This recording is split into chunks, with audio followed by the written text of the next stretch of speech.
What's up, everybody? Welcome back to Get Paid for Your Pad. I'm very excited today to have a very special guest. Her name is Alisha Nelson. She's the co-founder of NestAid, a property management company out of Whistler, Canada. So, Alisha, welcome to the show. Thank you so much, Jasper. Hi, everyone. Yeah, I'm excited to chat with you. I know you listen to the podcast yourself. So I'm very excited to learn from your experience, but also get a more of a background story on like how you got started with your company. We've been working together for a while now, so I'm pretty familiar with your units and your market.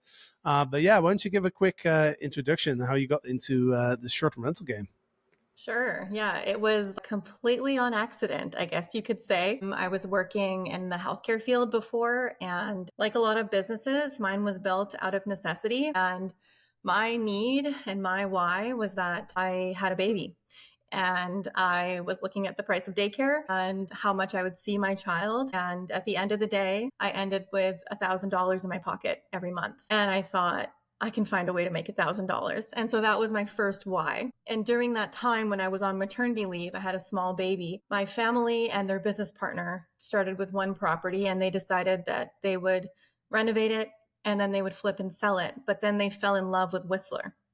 And anyone that's been to Whistler knows that it's a magical place. So they bought this home, they renovated it, they were going to flip and sell it. And then they thought, we want to spend time here, but how can we make it worth it from a money perspective and actually have people pay us to come here? And they thought of vacation rentals. So they interviewed a few companies up there. At the time, there was some really big companies that were taking away 40 to 50% of owners' revenue. And so they didn't love that. The other option was small guys who didn't really have their stuff together. They didn't really have an exclusive cleaner. They didn't seem very professional or knew what they were doing. And so my dad and his business partner approached me. I had worked for my dad for many summers. He had owned his own company, so he knew my skill set. And I'm the oldest child of three, so I'm very type A and very organized, which you do have to be a property manager. And so I started with his place. And in the first year, we became one of the top three bedrooms on Airbnb from a revenue perspective. And so I thought, maybe this is what other people might need. And so my husband and I drove our car up to Whistler with a postcard of me on the front saying how much money I had made their place and that I was looking for a couple more clients. Well, I never got one call from anyone that I actually didn't meet, but the one person I met was the person who helped me start my company. And he ended up being a lawyer in Whistler. And he had two places in Vancouver as well, which is about 2 hour drive from Whistler, which is actually where I was living at the time. And so he gave me his three properties to manage. Because he was a lawyer, he ended up signing a lot of real estate deals or helping coordinate that. And so he got me my first other client. And then sort of the rest was history. I never went back to my job. I was able to stay home with my child at the time. I have since had two more children and have grown my business from that one property to about 55 properties, with, of course, the help of my business partner as well, which I think is a really integral part of growing a property management company. So, yeah. Amazing story. And like so many of us kind of accidentally got into it, saw the opportunity. How's it? You have a business partner. Like a lot of operators are alone trying to build these businesses, and it's pretty intense, right? It's like 24 hours, a lot of Yeah. moving parts, a lot of hats that you have to wear. Yeah, tell us a little bit more about that partnership Mhm. and how I see that you guys have a very good partnership. Like, what do you think is making that partnership so strong? Hmm. Yeah, I think originally I was thinking I could do this on my own. You know, I had about 9 properties. And if anyone's driven the Sea to Sky Highway on the way from Vancouver, British Columbia to Whistler, it is a beautiful drive. But in the winter, it is super treacherous. So I was thinking about it in terms of like even a safety perspective. I'm like, I am risking my life to deliver toilet paper for my rentals. And so I need somebody in Whistler that really knows the lay of the land and can find me contacts. And I got put in contact with my business partner, Carrie. Shout out to Carrie, love her, through a realtor contact that we had. And Carrie and I sat down for coffee and accidentally became business partners. I had had her do some errands and things like that for me before. And I thought I loved her communication. I loved her promptness. I loved that I could trust her. And so I said, well, why don't we do this thing together? She was doing the same thing as I was, and she had about the same amount of properties. And so we call each other the yin to my yang. Carrie is completely opposite to me. She lives a completely different lifestyle than me. We are very different in our skill sets, but I think that's what makes everything in our business work so well. She is kind of the on the ground person, and I'm the behind the scenes person, if you can divide it like that. And I think our skill sets just really made it clear who would do what. We never had to have like deep conversations about anything really, because our strengths are so different and they line up to help our business grow. Yeah, 100%. Yeah, and that's, I think, the most important thing in a partnership is that opposite skill set, but then like good communication, sharing a vision. So that's amazing. And I have some interesting memories from Whistler because I actually went skiing in Whistler. I think it was 2015, if I remember correctly, so about 10 years ago. But on day one, I broke my wrist.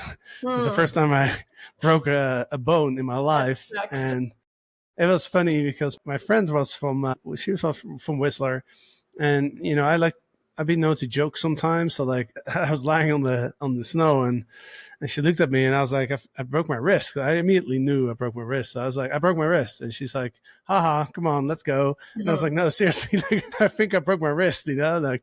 And so I skied down, and the doctor looked at it and was like, yep, that's definitely broken. So I had the pleasure of going to the Canadian hospital in Whistler and get that whole thing fixed and everything else. But yeah, that was day one. So I ended up doing a lot of hiking and saw some black bears, but not a lot of skiing. No skiing after that. Come back, Jasper. You have to come back. I know. I would love to. Yeah, for sure. No, one day I'll be back and enjoy a full week of skiing in Whistler for sure. Talking about skiing, I mean, we just wrapped up the ski season through working with the revenue management with you guys. Like we've got to know the market pretty well and what's happening in the market. But from your perspective, like how was the winter? How was the ski season in Whistler this year? Yeah, Whistler this year was a little bit different in terms of the fact that I think 2024-2025 season is seeing a bit of the economic uncertainty in the world in terms of, when we had been introduced to you as a company to help us with our revenue management, and thank goodness, we were having some struggles with figuring out how to price things, because in the past we had people booked way further in advance, but now it was shorter booking windows, and we were seeing prices that were a little bit lower than we wanted. And so I think the general trend from the winter was that we were getting more last minute bookings that were a little bit lower revenue, but really to maximize our revenue, we needed somebody looking at it daily to make adjustments. And that's how we really appreciate your team. Carrie and I were doing it ourselves before, and we just really found that we didn't have the capacity to do that and run our business. So I think the trend for the winter in Whistler, for us anyway, was shorter booking windows and a bit less revenue per night. But you guys were able to manage that out with getting us a better occupancy and things like that. So it was a bit different and a bit tricky this winter. Yeah. It was still expected to have high occupancy, which we always do, with a little bit of a shoulder season starting about now. Yeah, for sure. The shorter booking windows, we've seen that in some other markets too. And it's a bit scary, right? Because like you're used to having a certain amount of revenue on the books. And now like, it's like compared to last year, this time we're actually much lower. But you also don't want to drop the prices too much, right? So it's like, it's a bit of a nerve wracking game. Yes. Because it just creates like, uncertainty of like, okay, are the bookings still coming? I know like you guys also had a lot of owners reaching out too, right? Because the owners, they're noticing that too. It's like, hey, it's October. Like last year, we were fully booked for the winter. And now we got our calendars like half open. So how were you able to kind of manage that with your owners? Mm-hmm. I think in the past, like we had, data and anecdotal stories and things like that. But I think your team really helped us provide them some insight to just having like the raw data explained to them. Like it's not just your place, it's every place in Whistler. It's every place across a lot of different markets. And we will see bookings. It just might be later in the season. And we won't know that until the day has passed, right? We won't be able to calculate the booking window until the month has passed. But yeah, we saw like 33% drop in booking window, which was definitely new and different. So in order to prepare for next winter, we might want to take some of that data into consideration as well. Yeah, 100%. Yeah.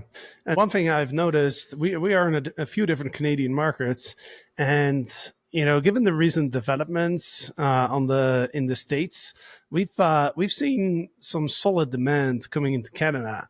I was just talking to one of our other clients who is in Newfoundland, Okay. and he was telling me that like Google searches for Newfoundland have gone up like literally 4.5x in the last month.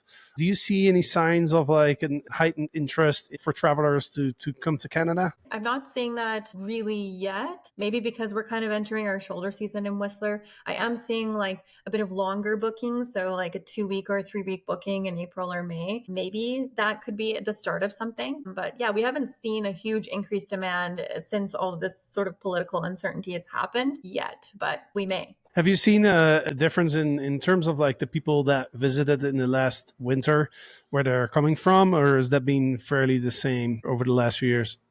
Fairly consistent. I would say that since, the pandemic, things are probably less international for us, meaning that a lot of our clients come from Washington and California state. That's just what it is. The dollar is so much stronger in the US. It's actually pretty cheap for them to ski in Whistler.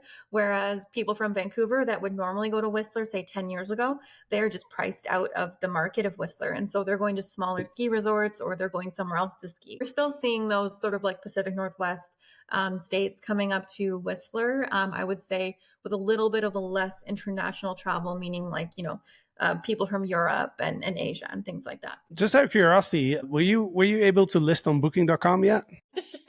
Not yet, but we're so close. It's been a little bit of a nightmare, as probably a lot of operators know, especially those that work with channel managers and have, more than 10 properties. I think we've come to the conclusion that we're going to have to manually list each one, even though each property management system says they do something. It's just the way of Booking.com. So we are really close, Jasper. Good, yeah. No, I think that's one of the bigger opportunities that I saw for you guys, and I think for those who are listening, I think if you're not on Booking.com yet in North America, especially if you're in North America, if you're in Europe, you probably already are on Booking.com because it's just such a big platform there. But they're making a big push in the States and Northern America in general, and we've definitely seen some of our other clients who've are on Booking.com now are actually getting a pretty significant amount of their bookings from that platform. So I was just curious how far. I know it's it's not the easiest platform to onboard. Yeah. So I think when we first started talking about it, I was like, hey, be prepared. It'll probably take a couple months. Yeah, no. And now that it's, going into a bit of a slower season and we don't have as many things happening, it's on the very top of my list to get done. So yeah, good. Yeah, for sure. Just wanted to ask you some more like general questions on how long have you been in business now? We started in 2018. 2018. Okay, so you're like 7 years in, right? So that's a pretty significant amount of time. Like, if I were to ask you, like, what are some of the biggest learning lessons from that time period? There's so many, but number one is probably hire slow and fire fast. I think you can get a good sense of someone in the first 3 to 6 months about how they're going to be ongoing. And I think really what NestAid prides ourselves in is our team. And a lot of our teammates are working from the Philippines, so they have a different language, they have a different culture, they've never even been to Whistler, but there's some amazing talent out there. And I think we can keep them engaged and build a great culture through different things. We had one of our lead VAs come and visit Whistler. We are hopefully going to attend the VRMA International Conference with her in Phoenix coming up in October. And so, yeah, I think a couple of lessons are build a great team because you can't do things alone. And Carrie's a part of that, my business partner. Always be genuine and authentic when you're onboarding clients. I always see it as like when we're onboarding an owner that it's an interview for me too. Do I want to work with them? Do they want to work with me? Does our partnership work? Because there might be some owners that our values don't align, and that's okay. They can go elsewhere. Our company is a bit of a smaller boutique company. We really pride ourselves on our owner relationships, and we've built, friendships through this business as well. So I think those are some of the lessons. It's really about people. It's really about building relationships. That's really what I love about business in general. And really that's seen through our guest interactions as well. We really care about our guests. We want them to come back. We want them to recommend NestAid. We don't want them to go, I stayed at a Whistler Airbnb. It's like, no, I stayed with NestAid and they were great and their team was happy and they were helpful and they were great. So those are some of the lessons, like stay true to who you are, and the great people will come. Yeah, yeah, good lessons for sure. On the topic of hiring, I know a lot of hosts hire people in the Philippines, right, as virtual assistants. We started venturing a little bit more into South America, actually, which has been really, really great for us. One advantage to working with people in South America is the time zone.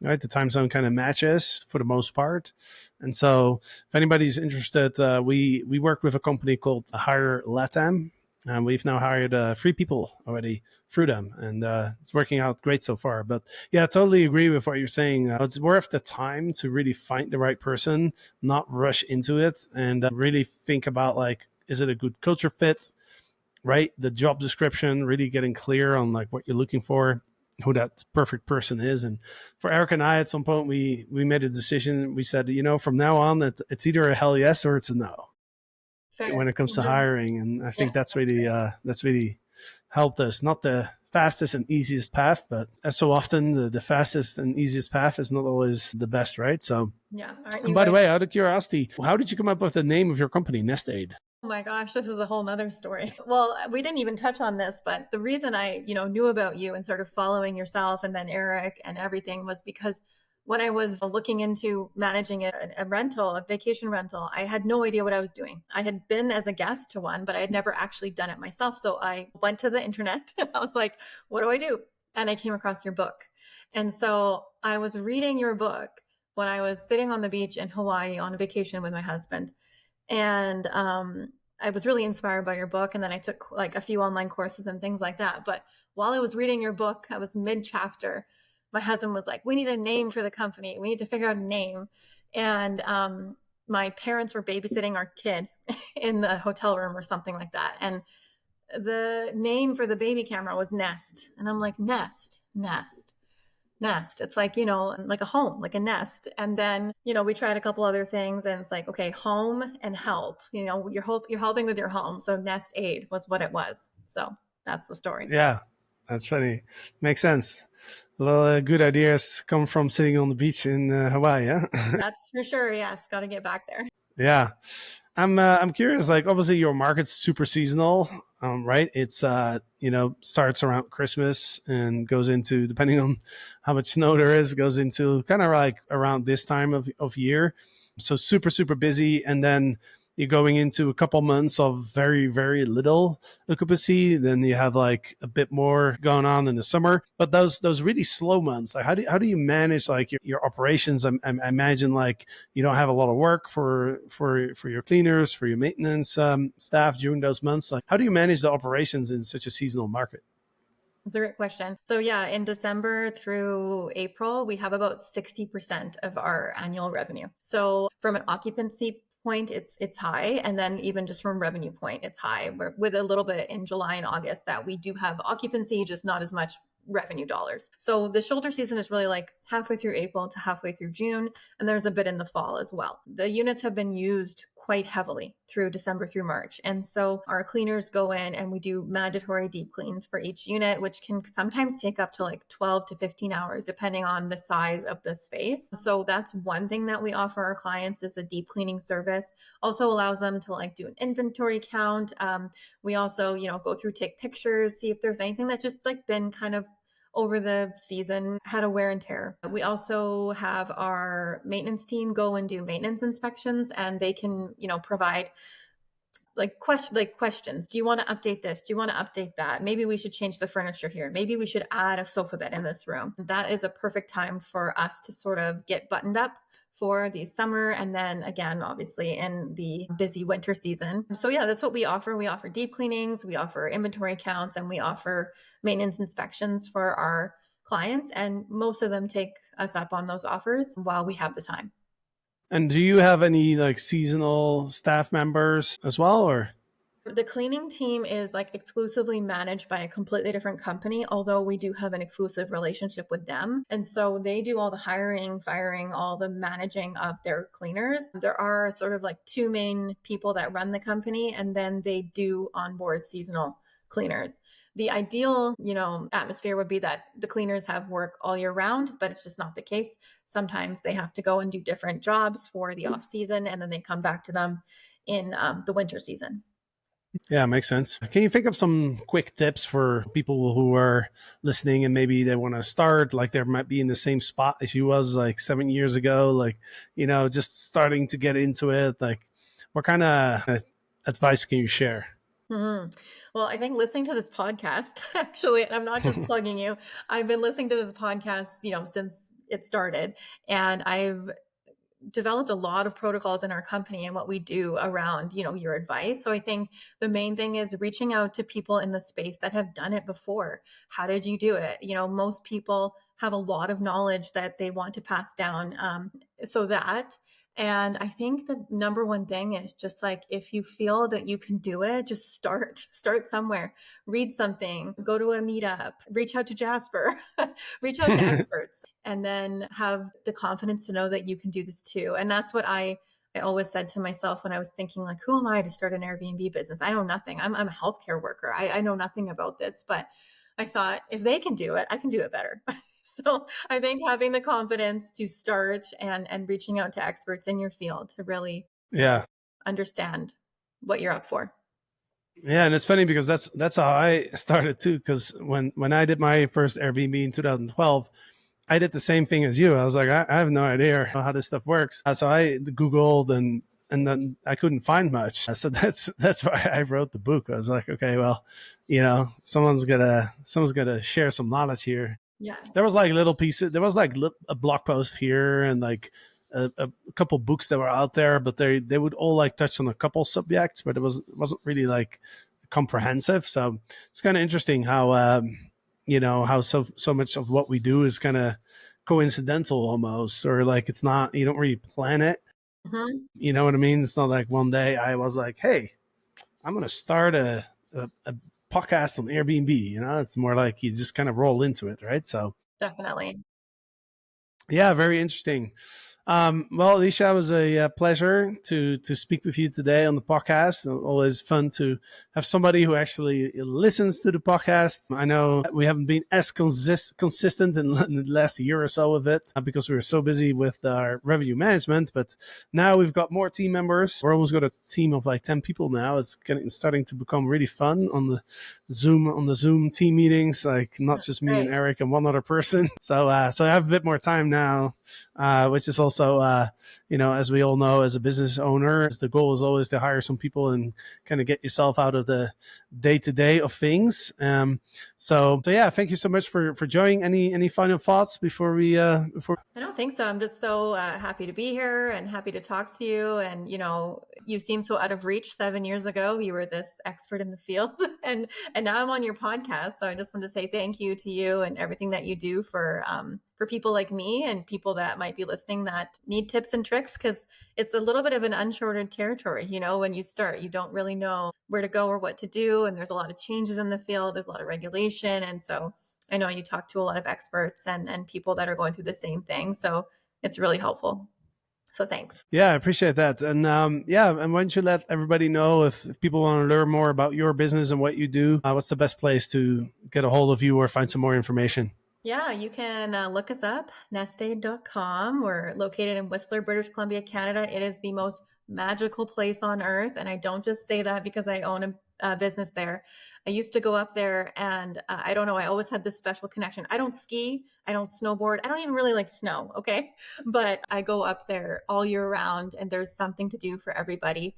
The lakes in the summertime are amazing. There's hikes, there's beautiful wildlife that you can see on any given day, really. Just walking around the village, there's sometimes black bears. So people love to see a bear in Whistler. So come stay with us if you want to check out the best that Whistler has to offer. Yeah, I can definitely reiterate the beauty of the place when I was there. And I did see a black bear. Also, the drive from Vancouver to Whistler is incredible. It is. And Whistler is a pretty fun town. to It's start with, super right? fun. I mean, there's lots of cool restaurants, and I remember going to this like a train wreck or something, like not far Yep. from. Yeah, there's a train wreck hike. It's actually really great for families to do. It's a really easy hike. It's got a little suspension bridge, and you stumble across, yeah, a train wreck, and it's all graffiti train carts that are all over the forest, and you can climb in them and climb up them at your own risk. And yeah, there's tons to do for families. There's a great nightlife up there as well. I had my bachelorette party there back in the day. It's a rowdy place to have fun, but it's also a great place to bring your family or to enjoy a quiet weekend with your loved one. It's all around just a perfect place. Yeah, absolutely. And don't forget to eat one of the beaver tails when you're there. Yes, I remember those. Canadian delicacy. Healthy, yeah? Yeah, super It's made healthy. out of vegetables, right? Only after a day of skiing. Exactly. All right, Alicia, I appreciate you being here. Good luck with your business, and congrats on what you've achieved as well. Because through working with you, I was definitely very impressed with what you built, and you guys are definitely doing everything really well in your business. So, congrats to you and Carrie as well, of course, and to the listeners. Hope you enjoyed this podcast, and we will be back soon with another one. So, thank you, and we'll see you next time.